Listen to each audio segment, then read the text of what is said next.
সম্মানিত বন্ধুগণ, আসসালামু আলাইকুম ওয়া রাহমাতুল্লাহি ওয়া বারাকাতুহু। কাছে দূরে, দেশে অথবা দেশের বাহির থেকে যে যেখান থেকে ঠিক এই মুহূর্তে বাস্তব জীবনের গল্প শোনার জন্য আমার সাথে জয়েন করেছেন, আমি রানা, KH রানা, আপনাদেরকে স্বাগত জানাচ্ছি নিশি গল্পের আজকের 12তম পর্বে। বন্ধুগণ, আজ আমি আপনাদেরকে শোনাবো ঢাকার বিখ্যাত এক হাসপাতালের প্যাথোলজি টেকনিশিয়ান বা যারা ব্লাড স্যাম্পল সংগ্রহের কাজ করে থাকেন এমন একজন ভাইয়ের কাছ থেকে শোনা একটি ভয়ঙ্কর বাস্তব অঘরীতান্ত্রিক এর জীবনের গল্প। আজকের গল্পের টাইটেল, ভয়ঙ্কর অঘরী তান্ত্রিকের মৃতদেহ গ্রহণ করেনি মাটি, তার আত্মা এখনো রয়ে গেছে সেই শ্মশানে। বন্ধুরা, শুরু থেকে শেষ পর্যন্ত আমার মুখে প্যাথোলজি টেকনিশিয়ান সেই ভাইয়ের নানুর বাড়ির পার্শ্ববর্তী গ্রামের এই ভয়ঙ্কর অঘরীতান্ত্রিকের বাস্তব জীবন কাহিনী শুনলে আপনাদেরও খানিক সময়ের জন্য হলেও মনে হতে হবে যে আপনি এক সবুজে ঘেরা নির্জন গ্রামের শ্মশানের মাঝে এক অঘরীতান্ত্রিকের সামনে দাঁড়িয়ে আছেন, আর তিনি তার অস্বাভাবিক সব ভয়ঙ্কর ক্ষমতা আপনাকে প্রদর্শন করছেন। গল্পটি শুনে আপনাদের ভালো লাগলে আপনার মতো করে একটা মন্তব্য কমেন্ট বক্সে লিখে যাবেন এবং গল্পটি লাইক শেয়ার করে চ্যানেলটি সাবস্ক্রাইব করে সাথে থাকবেন, যাতে করে এরকম আরও আকর্ষণীয় ভয়ঙ্কর সব অলৌকিক গল্প আপনাদেরকে শোনাতে পারি। চলুন বন্ধুরা, গল্প শুরু করা যাক। বাংলাদেশের মুন্সিগঞ্জ জেলার বিক্রমপুর এলাকার এক প্রত্যন্ত গ্রাম। গ্রামের নাম বড়হাঁস। এটি এক সবুজ শ্যামল নির্জন গ্রাম, যেখানে ভোরের পাখির কলকাকলিতে মানুষের ঘুম ভাঙে, গরুর হাম্বা হাম্বা ডাকে রাখাল ছুটে চলে চারণ ভূমিতে। মানুষগুলো অত্যন্ত সহজ সরল, শহরের আধুনিকতার ছোঁয়া যেখানে এখনো লাগেনি, যেখানে আলো আঁধারির খেলা করত, এরকম একটি গ্রামে গল্প আজকে আপনাদের উপস্থাপন করছি। এই গ্রামের বেশিরভাগই হিন্দু সম্প্রদায়ের লোক বাস করত। অল্প কয়েক ঘর মুসলমানদের বসবাস ছিল। সেখানে বাস করত এক অঘরীতান্ত্রিক, যার নাম ছিল গঙ্গাধর ভৈরবী। সে গ্রামের শ্মশানে বাস করত, আর তার সঙ্গে ছিল কিছু কুকুর, শৃগাল, কাক এবং তার কয়েকজন সাগরেদ বা শিষ্য ছিল। তার দেহ ছিল ছায়ে ঢাকা, তার পরনে থাকত শুধু একটি কৌপিন। গ্রামের মানুষ যাকে ভয় পেত, আবার কেউ কেউ তার অলৌকিক ক্ষমতার কথা বিশ্বাসও করত। যারা জানে না তাদের জন্য বলছি, অঘরীতান্ত্রিক হলো এমন এক সাধু বা সন্ন্যাসী যারা কাপলিকদের একই গোত্রে পড়েন না। তনতি তায়ত্রী তন্ত্র, অর্থাৎ যা কিছু দেহ ও মনে অগোচর তাদের আস্বাদ করা, মানে বিস্বাদের স্বাদ গ্রহণ। সেজন্য তারা অনেকটাই নগ্ন থাকেন, শব মাংস ভক্ষণ করেন, লুকোচক্ষুর আড়ালে থাকতেই ভালোবাসেন, মৃতদেহের সাথে তাদের সহবাস, নিজের মলমূত্র পান করেন, এমনকি অন্যের মলও তারা খান। ঘৃণ্য বস্তুর প্রতি তাদের আকর্ষণ প্রকৃতিগত অভ্যাস। অঘরী শব্দটি এসেছে অঘোর থেকে, যার কোনো ঘোর বা অবচেতনা নেই, অর্থাৎ সচেতন এবং জ্ঞান সিদ্ধ। হিন্দুদের যে দেব রয়েছে শিব, শিবের অপর নাম হচ্ছে অঘোর। তার এই রূপ হলো ধ্যানরত নয়, বরং রুদ্র, ভৈরব, প্রলয়ঙ্কর। যারা অঘোরের উপাসক এবং সাধক তারাই অঘরী। এটা হচ্ছে সম্পূর্ণ হিন্দু ধ্যান ধারণা প্রসূত। মুসলিম ধারণা এগুলো অপবিত্র, মারাত্মক, ঘৃণিত ও সমাজে অগ্রহণযোগ্য হিসেবে বিবেচিত। যাই হোক, চলুন অঘরীতান্ত্রিক গঙ্গাধর ভৈরবীর জীবনীতে ফেরা যাক। একদিন গ্রামে এক মরগ দেখা দিল। রোগের প্রকোপে গ্রামবাসীরা দিশেহারা। তখন গ্রামের মোড়ল ভয় ও ডেসপারেশন, অর্থাৎ হতাশা নিয়ে গঙ্গাধরের কাছে গেল। মোড়ল তাকে রোগের কারণ জানতে চাইল এবং তার থেকে মুক্তিলাভের উপায়ও জানতে চাইল। গঙ্গাধর ভৈরবী প্রথমে কিছুই তাকে বলতে রাজি ছিল না। কিন্তু মোরলের আকুতি ও গ্রামের মানুষের দুর্দশা দেখে সে রাজি হলো। সে জানালো গ্রামের অদূরে এক পুরনো বটগাছের মধ্যে অপদেবতা বাস করে, যে এই রোগের কারণ। সে এই গ্রামের মরক ছড়িয়েছে, তাকে বধ করতে পারলেই এই মরক চলে যাবে। সে আরো বলল, অপদেবতাকে শান্ত করতে হলে এক বিশেষ ধরনের মন্ত্র পাঠ করতে হবে এবং সেই সঙ্গে লাগবে এক বিশেষ ধরনের পূজা। গ্রামবাসী গঙ্গাধরের কথা মতো সব আয়োজন করল। গঙ্গাধর মন্ত্র পাঠ করতে লাগলো আর পূজাও শুরু করলো। গভীর রাতে যখন আকাশে চাঁদ ছিল না, তখন অপদেবতা আত্মপ্রকাশ করল এক ভয়ঙ্কর রূপ, যা দেখে গ্রামের মানুষ ভয়ে শিউরে উঠল। কিন্তু গঙ্গাধর অবিচল রইল। সে অপদেবতার সাথে যুদ্ধ শুরু করল। দীর্ঘ সময় ধরে সে যুদ্ধ চলল। অবশেষে গঙ্গাধর তার মন্ত্র পূজা দ্বারা অবদেবতাকে পরাজিত করল। গ্রামের মানুষগুলোর রোগমুক্ত হলো। গ্রামবাসী গঙ্গাধরের প্রতি কৃতজ্ঞতা প্রকাশ করল। মূলত হিন্দু ধারণা মতে রোগের কারণ অপদেবতা মনে করা হলেও আমরা একজন মুসলিম হিসাবে এই ঘটনার প্রেক্ষাপট থেকে বুঝতে পারি যে এটি একটি দুষ্ট জিন শয়তান ছিল, যার কারণেই গ্রামে হয়তোবা মহামারী দেখা দিয়েছিল। কারণ এই সকল দুষ্ট শয়তান জিনরা সর্বদা মানুষের ক্ষতি করতেই পছন্দ করত। যাই হোক, গঙ্গাধর ভৈরবী সে আবার ফিরে গেছে তার শ্মশানে, যেখানে তার তপস্যা চলে। অঘরী গঙ্গাধরের একটি বিশেষত্ব ছিল, সে মৃত আত্মাদের ডাকতে পারতেন, কেননা সর্বদা তো তার মৃতের সাথে বসবাস। সে শ্মশানের মধ্যে তার তপস্যা করত এবং মৃতদের দেহ নিয়ে তার সকল তন্ত্রমন্ত্র পরিচালনা করত। অনেকেই দেখেছে গভীর রাতে তার শ্মশানের আস্তানার চারপাশে আলো ছুটছে, যেন কেউ নাচছে, কারো ফিসফাস শোনা যাচ্ছে, গন্ধ আসছে ধূপ আর কিছু পোড়া চামড়ার মতো, যেন মাংস পোড়া একটি বিদঘুটে গন্ধ। গ্রামের একজন বৃদ্ধা বলেছিলেন, অঘরী গঙ্গাধর মানুষ না রে, সে মৃতদের সঙ্গে কথা কয়, সে চায় মৃত্যুর পরও বাঁচতে। বছরের পর বছর সেই গ্রামে এমন সব ঘটনা ঘটে চলল যে গঙ্গাধর তার এই সকল ঘটনার সাথে কোনো না কোনোভাবে সম্পৃক্ত হয়েই যেত। হঠাৎ করে লোক হারিয়ে যেত, কারো ছায়া দেখা যেত ঘরের ভেতরে, আবার হঠাৎ করে দেখাও যেত না। শিশুরা রাতে চিৎকার করে উঠত, কেউ জানতো না কি হচ্ছে, শুধু অঘরী গঙ্গাধর জানতেন, কারণ তিনি ডেকেছিলেন তাদের, জিন প্রেতাত্মাদের। ৫০০ বছর আগে এই বাংলার গ্রামগঞ্জে তখনও বিদ্যুৎ ছিল না। শহর ঘেঁষা মুষ্টিময় কয়েকটি গ্রাম ছাড়া সব গ্রামগুলোতেই রাতের বেলায় অন্ধকারের অতলে হারিয়ে যেত। বর্ষা এবং শীতকালে গ্রামে রাত কাটানো মানেই হচ্ছে ভয়ঙ্কর ব্যাপার। অবশ্যই তখন প্রায় প্রতিটি বাড়িতে মিট্রির তেল মানে কেরোসিনের বদলতে কপি বা লম্ফ, লণ্ঠন বা আরেকটু সমর্থবান যারা, তাদের ঘরে ঘরে হারিকেনের আলো জ্বলত। তাতেই বা কি, এতে তো দূর দূরান্ত রাস্তাঘাট রাতের বেলা দেখা যেত না। উল্টে একটু দূর হতেই কোন একটা ছায়া দেখলেই তারা ভূত প্রেত মনে করত। রাতে একটু দূরের পথ দেখতে তখন সমর্থবানরা ব্যবহার করত 3 ব্যাটারি বা 5 ব্যাটারির টর্চ লাইট। টর্চ লাইটের আলোতে রাতে একটু দূরের পথ দেখা যেত।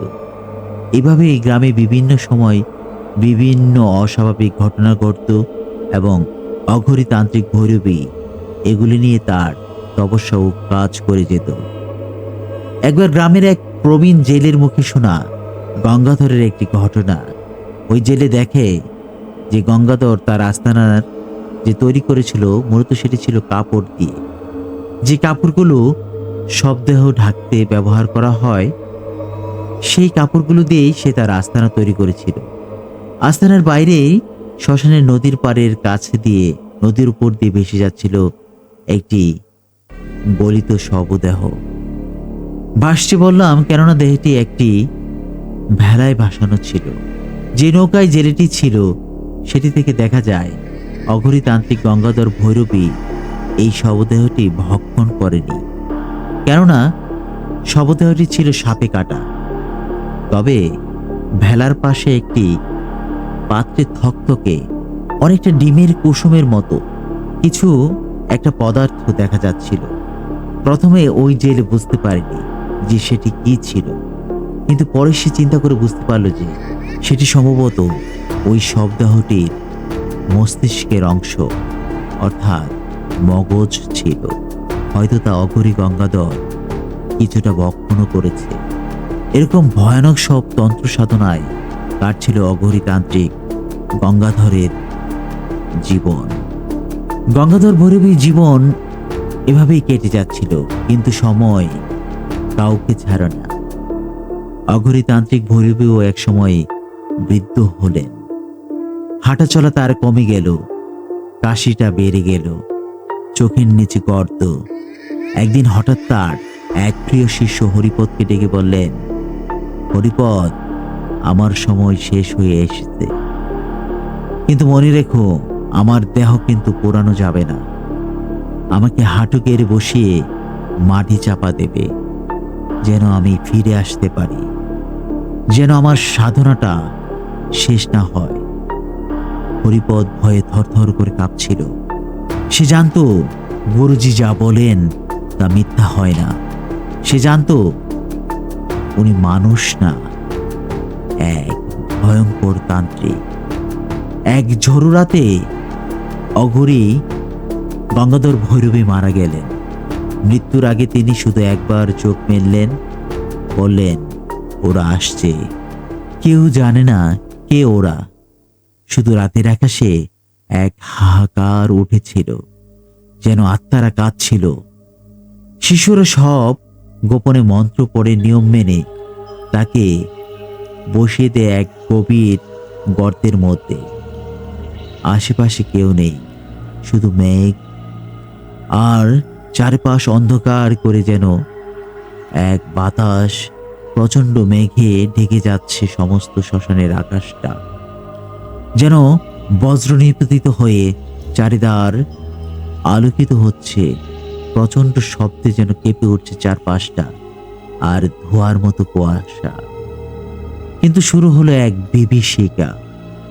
প্রথম গর্ত করতে গিয়ে এক শিষ্য চিৎকার করে উঠে গেলেন, বলে, নিচে কেউ আছে।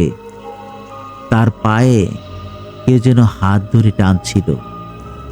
আরেকজন অন্য একটি গর্ত করতে গিয়ে দেখলো যেন নিচে মাটি নেই, নিচে গলগলে কাঁচা মাংস এবং রক্তের মতো কিছু। সেই তার স্পর্শ পেয়ে ভয়ঙ্কর চিৎকার দিয়ে উপরে উঠে আসে। তবু ভয়কে চাপা দিয়ে তারা দেহটিকে একটি মাটির গর্তে সমাধি করতে চাইল, কিন্তু হঠাৎ ঝড় থেমে গেল, চারিদিক নিস্তব্ধ। তারা যখন মাটি ঢালতে চাচ্ছে তখনই এক বিকট শব্দ,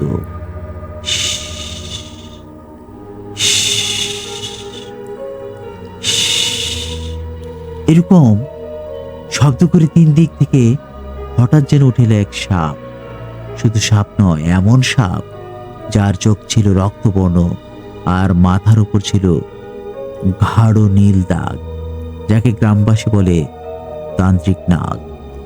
একজন শিষ্য চিৎকার করে পালিয়ে গেল, আরেকজন শরীরে সাপ লাগবে ভেবে ছিটকে দূরে সরে পড়ে গেল। মন্ত্রে পড়তে পড়তে একজন অজ্ঞান হয়ে যায়। তবু হরিপদ সাহস করে মাটি দিতে শুরু করলো তার গুরুর দেহাবশেষের সমাধিতে। তখনই গর্তের ভেতর থেকে ধোঁয়া উঠে আসে, সাদা ধোঁয়া, তারপর কালো, তারপর যেন আগুন। হ্যাঁ, ঠিক তাই। মাটির নিচ থেকে আগুন উঠে আসতে শুরু করলো, আর সে আগুনের ভেতর থেকে কেউ যেন ফিসফিস করে বলে, আমি এখনো শেষ হইনি। তারা মাটি বন্ধ করতে পারল না, গর্ত বারবার ভেঙে পড়ে যাচ্ছে। তখন এক বুড়ো গ্রামবাসী এসে দেখে বলল, ওর আত্মা শরীর ছাড়েনি, ও এক ভয়ঙ্কর তান্ত্রিক ছিল।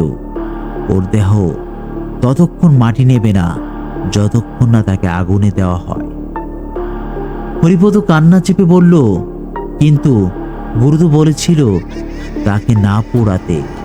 বৃদ্ধ বলল, ও জানতো কিভাবে ওর ফিরে আসতে পারবে, ওর আত্মা কিভাবে নতুন দেহটাকে নিয়ে নেবে। তাই সে তাকে আগুনে না পুড়িয়ে মাটি চাপা দিতে বলে। ওর সাধনা পূর্ণ হয়নি। জিনেরা ওর পাহারাদার, আত্মারা ওর সঙ্গে। তুমি যদি ওকে না পোড়াও তবে তুমি তাকে শয়তানে পরিণত করবে। শেষমেশ সিদ্ধান্ত হলো অঘরী গঙ্গাধর ভৈরবীকে দাহ করা হবে। পরের রাতে তার লাশ নিয়ে শ্মশান ঘাটে তার শিষ্যরা তার লাশে তখন শ্মশান তৈরি করে তার লাশটিকে চন্দন কাঠ ও অন্যান্য কাঠের উপর রাখা হয়।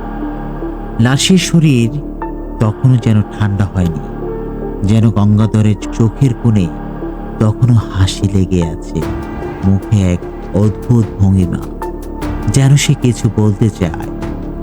তার দেহ যখনই আগুন লাগায় প্রথমে কিছুই হয়নি, তারপর হঠাৎ আকাশ অন্ধকার করে বজ্রপাত। হঠাৎ আকাশ থেকে এক ভয়ঙ্কর বজ্রপাত তার দেহে এসে লাগলো এবং তার দেহটি পুড়তে শুরু করলো। আকাশ কালো, বাতাস পাগলের মতো যেন ঘুরছে। আগুনের ভেতর থেকে কুয়াশার মতো কিছু বেরিয়ে আসে, আর তখনই তার সেই কুঠির থেকে, যে কুঠিরই অঘরী গঙ্গাধর থাকতো, এক এক করে আলো জ্বলে ওঠে, যেন কেউ ফিরে এসেছে। গ্রামবাসীরা তা দেখে আতঙ্কে সবাই শ্মশান ছেড়ে দৌড়ে নিজেদের ঘরে ঢুকে পড়ে। সে রাত আর কেউ ভয়ে ঘুমোতে পারেনি।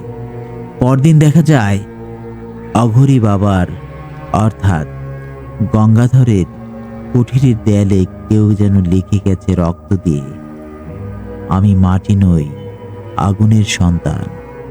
আর কুঠিরের ভেতরে ধুলোর মধ্যে পড়েছিল এক পোড়া কাঠির টুকরো, তাতে মন্ত্র লেখা ছিল, ওম হুং ফট, আমি ফিরব। আজ বড়হাঁস গ্রামের শ্মশানের পশ্চিম কোণটা ফাঁকা পড়ে থাকে। ওখানে আর কেউ শব দাহ করে না। বিকেলের পর থেকে ওইদিকে আর কেউ যায় না।